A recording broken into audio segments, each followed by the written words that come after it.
All right, let's jump into a world where giants ruled. We're talking creatures that make elephants look tiny. Absolutely. Giants that roamed the earth millions of years ago. Unlucky for us, they're extinct, right? Well, lucky maybe, but definitely fascinating. We're diving deep into extinct giants, which, by the way, fantastic choice. Clearly, you're as captivated by these incredible creatures as we are. Who isn't drawn to these massive beasts from the past? Right? So much to uncover. Okay, to kick things off, Arthroplura. Basically a millipede, but not the kind you see under a rock. This thing was huge. Huge is an understatement. We're talking 8.5 feet long. 8.5 feet. For a millipede, I can't even picture that. The largest land invertebrate to ever exist, that's Arthroplura for you. I'd probably faint if I Yeah. saw that crawling around. So what did it eat? Was it like a super predator? Actually, all signs point to it being a herbivore. Fossil evidence shows traces of plants in its gut. Seriously, a giant millipede that ate plants. That's a relief. Right. Its jaw structure wasn't built for hunting either.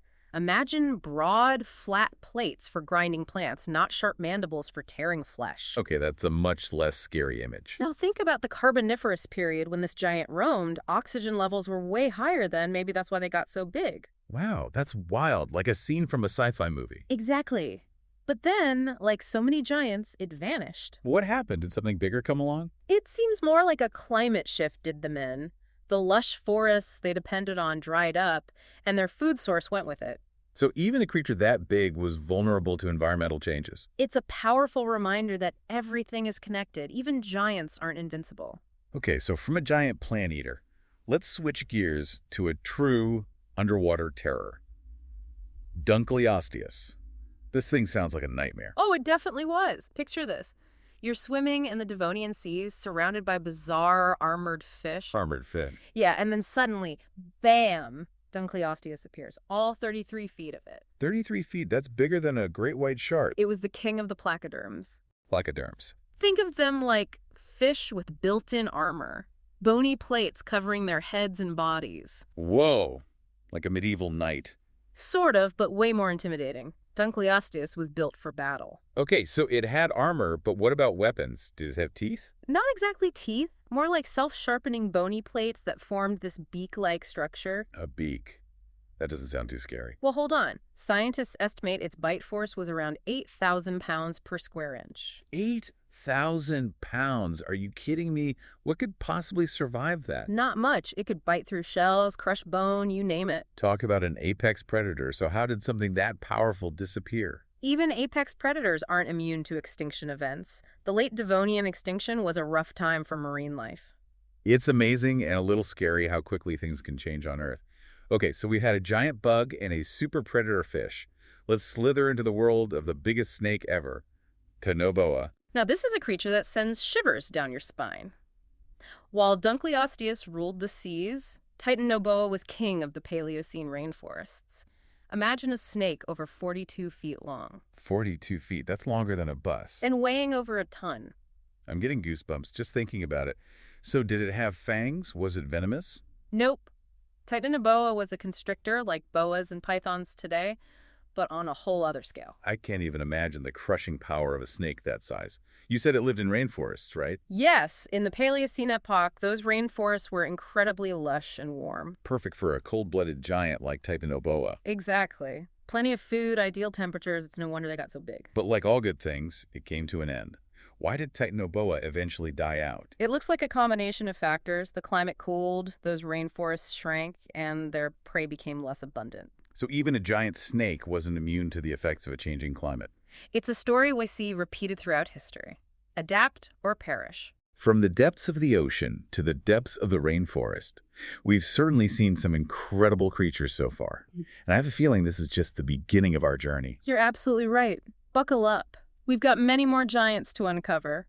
Welcome back to our world of giants. Ready for more? Oh, absolutely. I'm hooked. It's like we're time travelers exploring these incredible creatures. That's a great way to put it. And, sometimes it's hard to even grasp how big these animals were. Yeah, like bigger than we can even imagine. Exactly. So let's talk about a creature that truly pushes the limits of size.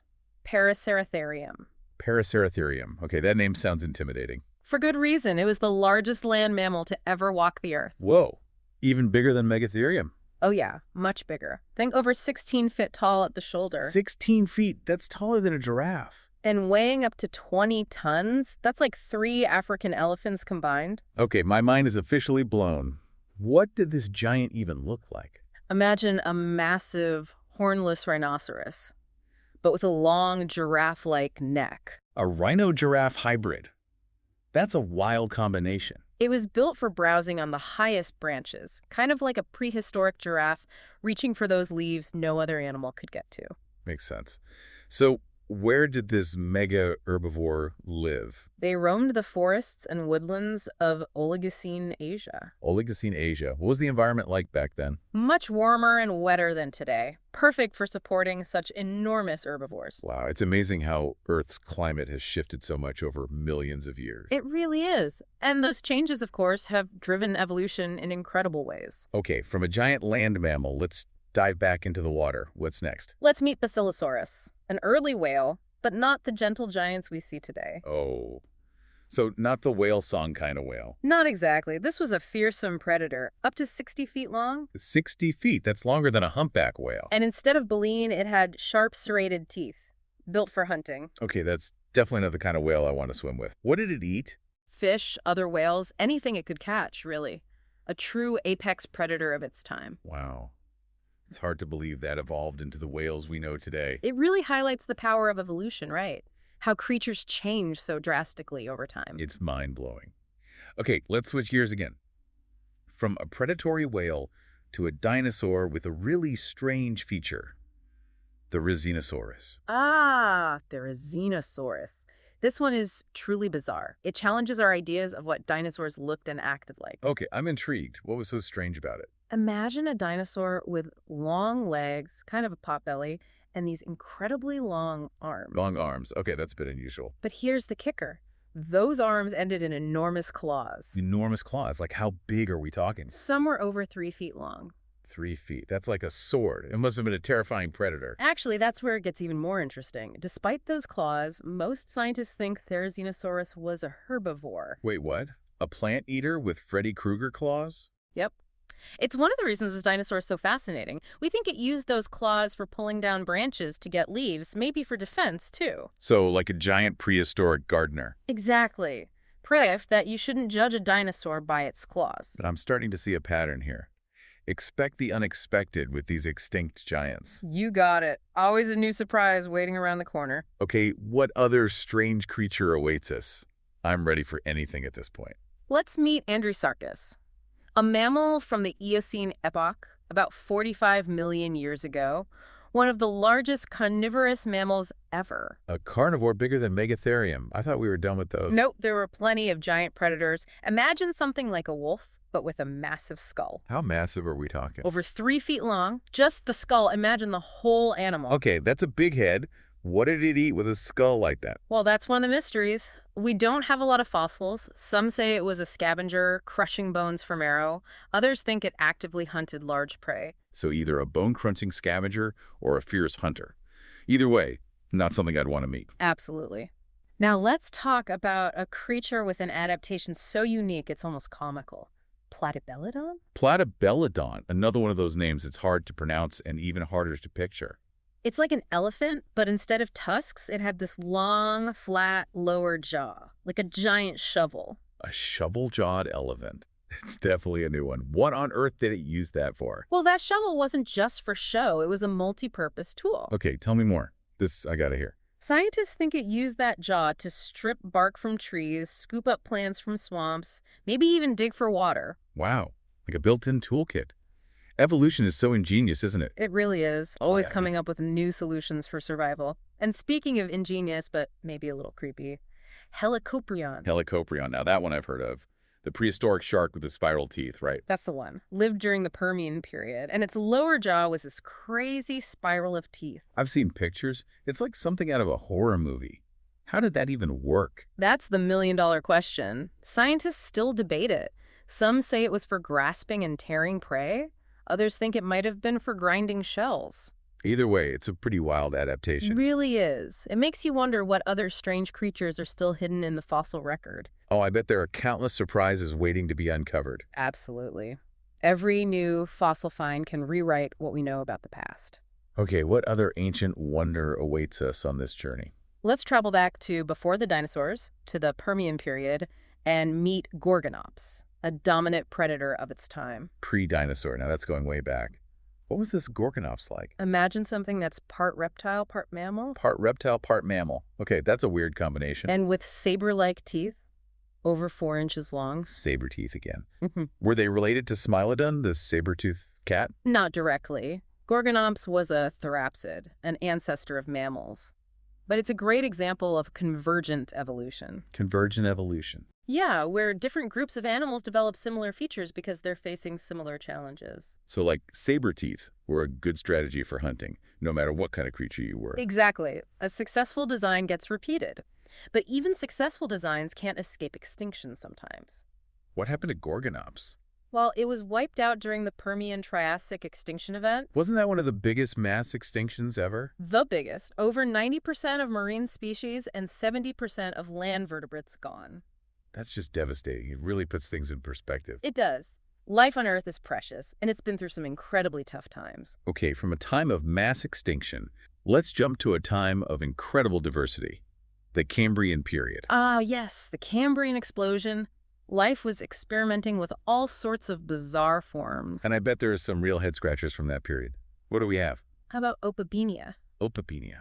Drawing a blank on that one. Picture this. A small, shrimp-like creature. Okay, I can picture that. Now add 5 eyes. 5 eyes. Whoa, okay, things just got weird. And a long, flexible proboscis, like an elephant's trunk, but on a tiny creature. This is getting weirder by the second. What was it doing with all that?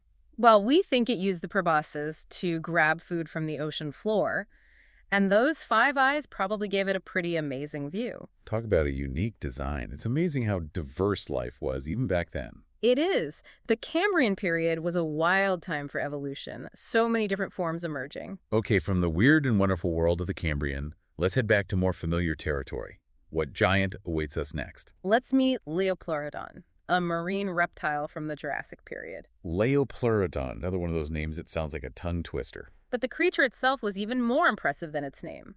Imagine a massive reptile, perfectly adapted for life in the water. Okay, I'm picturing something sleek and powerful. Exactly. Streamlined body, powerful flippers, huge jaws, How big are we talking? up to 40 feet long. 40 feet. Was it a predator?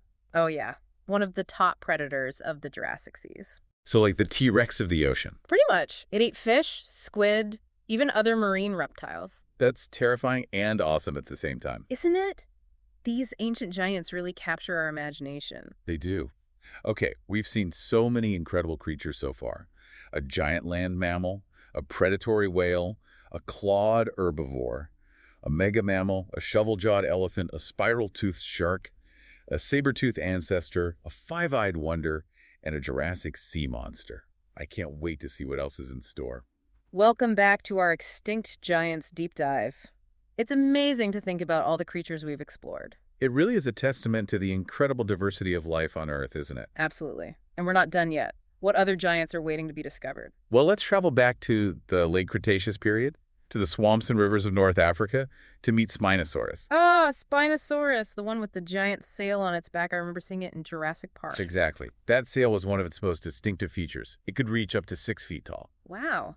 What was it for? Just for show? Scientists think it might have been for display, maybe to attract mates or intimidate rivals. Like a giant billboard on its back.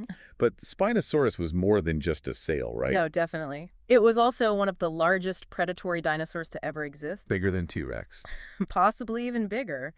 And its skull, while it was long and narrow, with conical teeth, a bit like a crocodile. So what did it eat with a skull like that?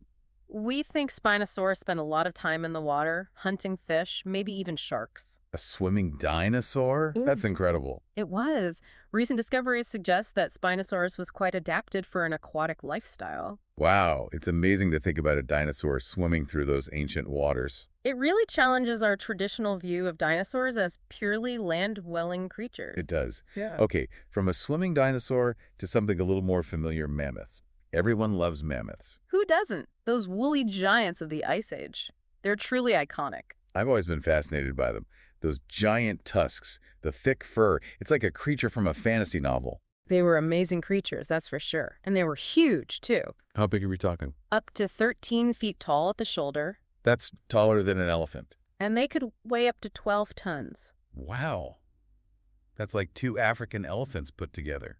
And their fur, well, it could be up to 3 feet long in some cases. 3 feet long. That's like wearing a fur coat all the time. It had to be. They lived during the Ice Age, remember? Right.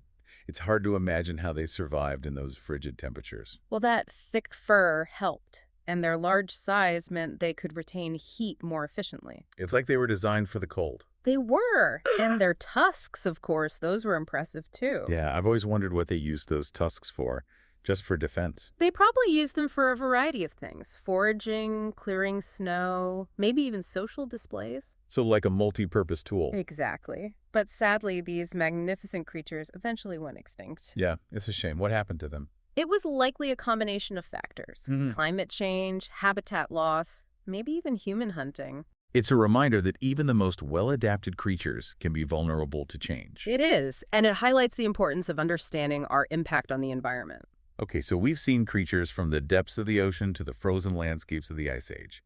What's our final stop on this journey through time? Let's end with a group of birds that truly lived up to their name, terror birds. Terror birds. Now that sounds ominous. They were. Imagine a bird up to 10 feet tall. 10 feet. That's taller than me. And they were flightless, but they were incredibly fast runners. So they were like giant predatory ostriches. Pretty much. They had powerful legs, sharp talons, and a massive beak capable of crushing bones. Sounds terrifying. They were the apex predators of their time, ruling South America for millions of years. So why did they eventually disappear? Well, it was likely a combination of things. The rise of new mammalian predators and some environmental changes probably played a role. It's fascinating to see how these extinctions often involve so many different factors. It really highlights how complex ecosystems are and how everything is interconnected. Well, this has been an incredible journey through the world of extinct giants. It's been my pleasure to share this journey with you.